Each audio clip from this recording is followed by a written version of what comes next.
Մի հատ ծրագիր ունենք 75 քառակուսի մետրը, պետությունը կառուցապատողին հողը անվճար տալիս է, էլեկտրաէներգիայի ջրի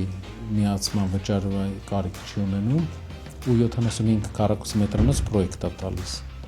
Գինը մոտավորապես օրինակ նայել էինք 150-ից 190 հազար դրամ ամսական, 75 հազար սեփական տունը առանց հիմնական վճար։ Նոր ամուսնացած, այսինքն վերջին 5 տարվա մեջ ամուսնացած զույգը կամ ով երկուսից ավել երեխա ունի։ 2-3 սենյակ է գալիս։ Երիտասարդ ընտանիքներին 1-2 երեխան շատ քիչ է կողմը, պետք է 4 երեխա։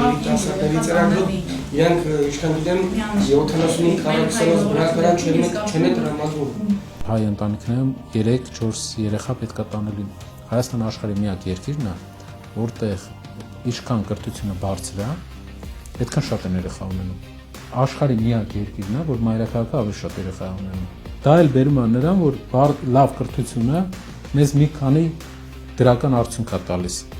Մեծ ընտանիքներ, իսկ մեծ ընտանիքը դա ուժ է։